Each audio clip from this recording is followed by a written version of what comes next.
Stop doing what, you ask? Stop using a screwdriver to take the screw out of your plane blades. If you're using a narrow tipped screwdriver like this one, or if you're even using a wider screwdriver like this one to loosen the screw in your plane blade, all you're doing is boogering up those screws and creating a future problem for yourself. Or even worst case scenario, you slip and you stab a hole in your hand with the screwdriver. What you need is Snoopy to the rescue. What do I mean by that? I'm an old aircraft mechanic. I carried one of these around for years. We called it a Snoopy tool. You could probably guess why. It's used for opening a particular type of fastener on aircraft and also on race cars. Those fasteners are called Dzus fasteners. They're basically a quarter-turn snap lock fastener with kind of a cereal bowl slot in the head. Real quick, real easy, and they hold really well. Using something like a Snoopy tool on a plane blade not only allows you something blunt that won't hurt you no matter how you poke yourself with it, the benefits to something like a Snoopy tool include it's short and easy to hold on to.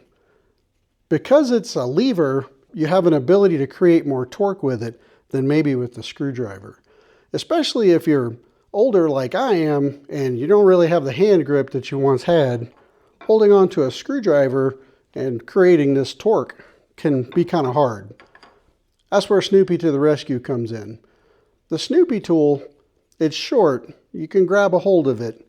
It's blunt, so even if you slip off the screw, you're not going to hurt yourself with it. You're not going to stab a hole in your finger. And when it comes to engaging the screw, the Snoopy tool actually engages about 80 or 90 or even 100%, depending on the size of your plane blade, depending on the size of the screw.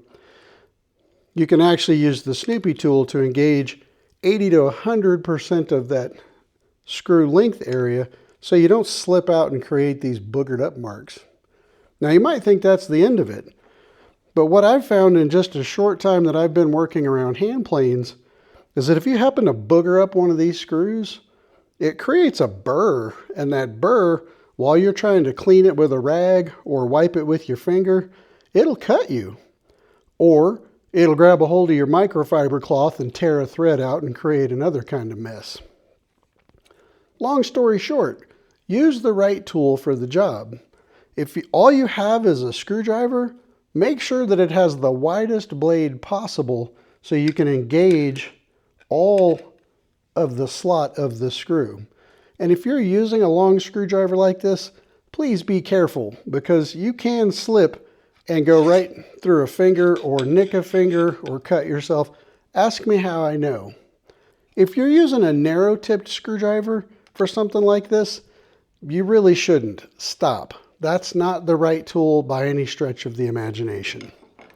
If you don't have a Snoopy tool laying around and you don't want to spend $20 on one online, grab a dime or some other similar sized coin that fits in this slot and keep that on your workbench and use that coin to tighten these. You won't be able to get them as tight as they probably should be with a coin, but at least you won't hurt yourself, you won't tear up these screws, and you won't get frustrated with what's going on with these screw heads and create a health hazard later and end up nicking yourself. I found this little guy on Amazon for about 20 bucks. It has a slot in it that's basically the same geometry as the screw on most bench planes.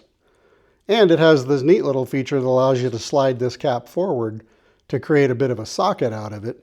So now it fits over the screw and allows you to engage. Now this, like the Snoopy tool, has a pretty good handle to it. I don't know what this is made out of, some type of fairly dense, maybe even resin treated wood, but it's very hard. And this tool is very heavy, weighs probably half a pound.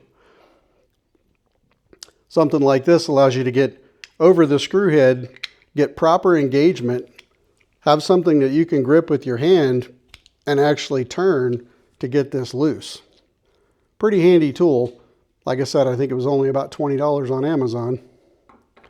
You could also grab a Snoopy tool, about $20 online. I don't know where all you can buy them. I bought this one online for about 20 bucks. You could build your own if you got an old 1/8 saw blade laying around. and a bench grinder or an angle grinder, you could cut out this shape, a couple of 1/2-inch pieces of plywood, some screws. Be a fun afternoon project. So there you have it. Why you need to stop doing this with this. Bad for a lot of reasons. Use the right tool for the job. Hope you found something useful in this video, and if you did, please remember to like and subscribe. Every time I get a like and a subscribe, it helps grow the channel. It helps expose new woodworkers to stuff just like this. And if you found it helpful, odds are someone else will as well. So till next time, friend, peace, love, and sawdust. I'm out.